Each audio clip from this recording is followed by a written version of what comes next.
Escape to content, खोटा सिक्का, nothing with everything and anything मेनो। 15 अगस्त 1947 में भारत आज़ाद नहीं हुआ। 99 साल की लीज पर है भारत। भाग 1, तथ्य पढ़े।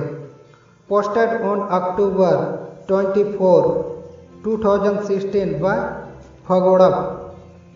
क्या है हमारी आज़ादी का असली राज? 99 साल की लीज पर भारत।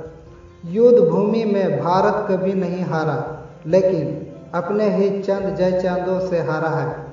अपनों ने जो समझौते किए या उससे हारा है, अपनी मूर्खता से हारा है।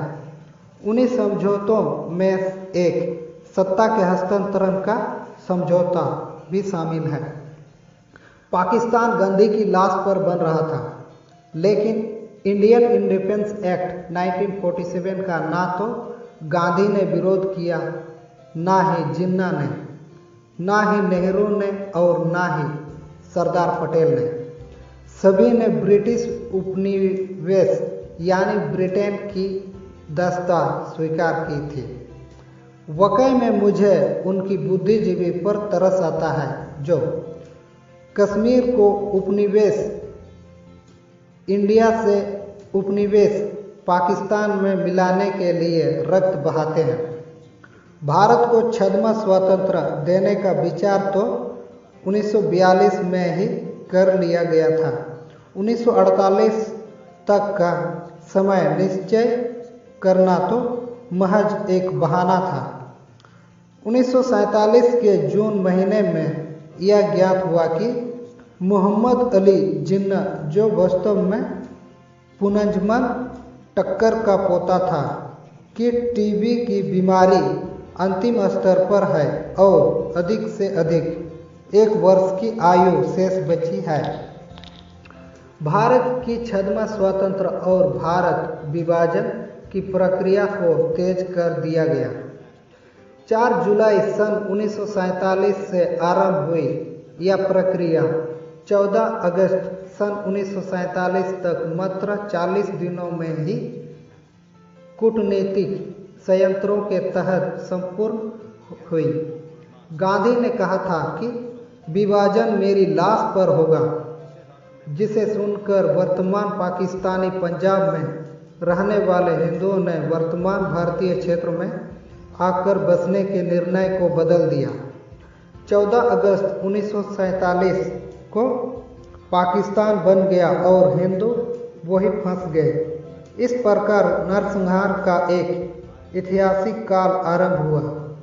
3 करोड़ हिंदू पाकिस्तान के जबड़े में फंसे रह गए और इस भयानक नरसंहार के बीच किसी ने ध्यान ही नहीं दिया कि आखिर हुआ क्या। 1946 के चुनाव के बाद जो सर्वदलीय संसद बनी, उसमें विभाजन के प्रस्ताव को पारित करने हेतु संयुक्त रूप से 157 वोट समर्थन हेतु डाले गए, जिसमें प्रमुख पार्टियां थीं कांग्रेस, मुस्लिम लीग और कम्युनिस्ट पार्टी। समर्थन में पहला हाथ नेहरू ने उठाया था।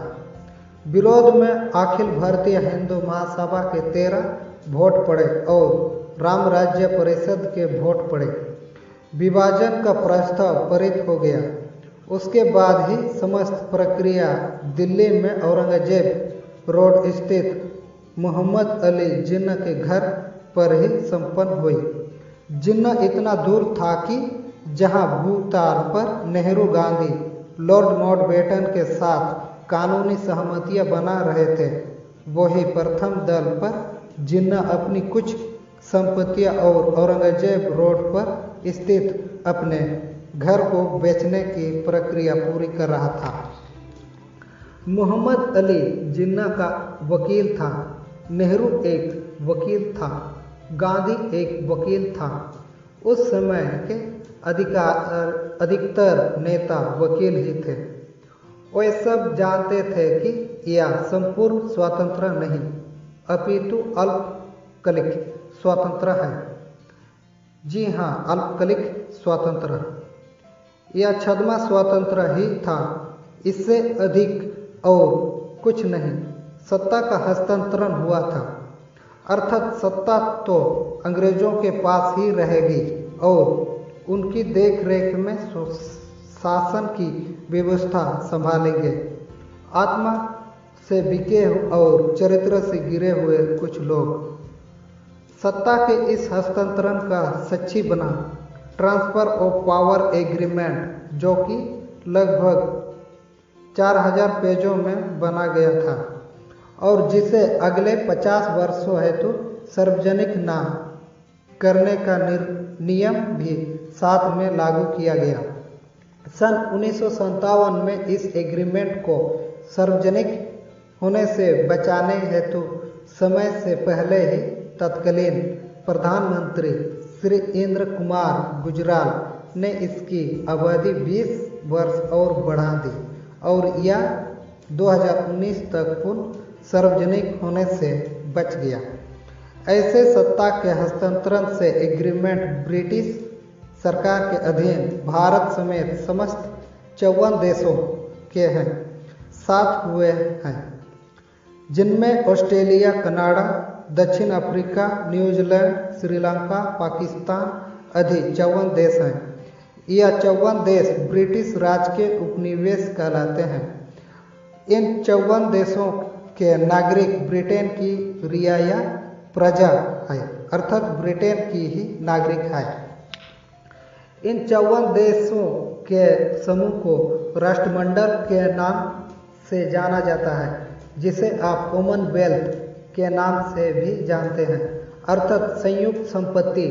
यदि आप सबको कोई आशंका हो तो उदाहरण के तौर पर आप यूँ समझ लें कि ब्रिटेन समेत सभी ब्रिटिश उपनिवेश अथवा राष्ट्रमंडल देशों के भारत में विदेश मंत्री तथा राजदूत नहीं होते, अपितु विदेश मामलों के मंत्री तथा उच्चायुक्त होते हैं। और ठीक इसी प्रकार भारत के भी इन देशों में विदेश मामलों के मंत्री तथा उच्चायुक्त ही होते हैं। Minister of foreign affair, high commissioner, जैसे कि भारत की विदेश मंत्री हैं सुषमा स्वराज, तो यह सुषमा स्वराज का आधिकारिक दर्जा विदेश मंत्री के तौर पर केवल रूस, जापान, चीन, फ्रांस, जर्मन, बेल्जियम आदि स्वतंत्र देशों में ही रहता है। परंतु ब्रिटिश उपनिवेशिक अर्थात राष्ट्रमंडल देशों जैसे ऑस्ट्रेलिया, कनाडा आदि देशों में सुषमा स्वराज का आधिकारिक दर्जा मिनिस्टर ऑफ फॉरेन अफेयर का ही रहता है।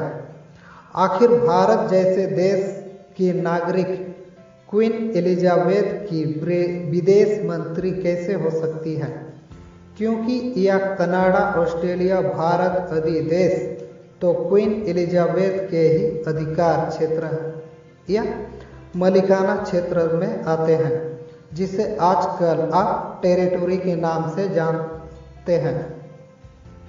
इसी प्रकार उपनिवेशिक राष्ट्रमंडल देशों में भारत का कोई राजदूत एम्बेसडर नहीं होता, अपितु मात्र उच्चायुक्त हाई कमिश्नर ही होता है।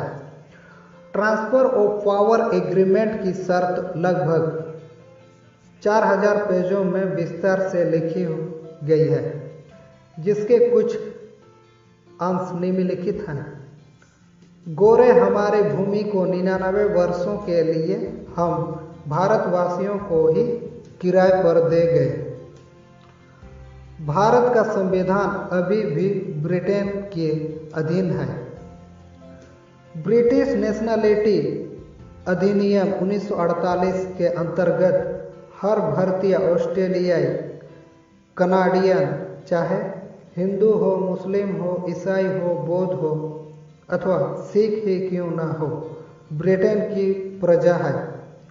भारतीय संविधान के अनुच्छेदों 366, 371, 372 व 395 में परिवर्तन की क्षमता भारत की संसद तथा भारत के राष्ट्रपति के पास भी नहीं है। गोपनीय समझौतों जिनका खुलासा आप आज तक नहीं किया जाता के तहत ही हमारे देश से 10 अरब रुपये पेंशन प्रति वर्ष महारानी एलिजाबेथ को जाता है। इन्हीं गोपनीय समझौतों के तहत प्रति वर्ष 30,000 टन गौमांस ब्रिटेन को दिया जाता है। यही वह गोपनीयता है जिसकी शपथ भारत के राष्ट्रपति, प्रधानमंत्री, सुप्रीम कोर्ट के चीफ जस्टिस, सभी राज्यों के मुख्यमंत्री तथा अन्य समस्त मंत्री तथा प्रशासनिक अधिकारी लेते हैं। अतः उपरोक्त समस्त अधिकारी पदाधिकारी समस्त स्वतंत्र देशों की भांति मात्र पद की शपथ नहीं लेते, अपितु पद एवं गोपनीयता की शपथ लेते हैं। अनुच्छेद 348 के अंतर्गत उच्चतम न्यायालय व संसद की कार्यवाही केवल अंग्रेजी भाषा में ही होगी। राष्ट्रमंडल समूह के किसी भी देश पर भारत पहले हमला नहीं कर सकता।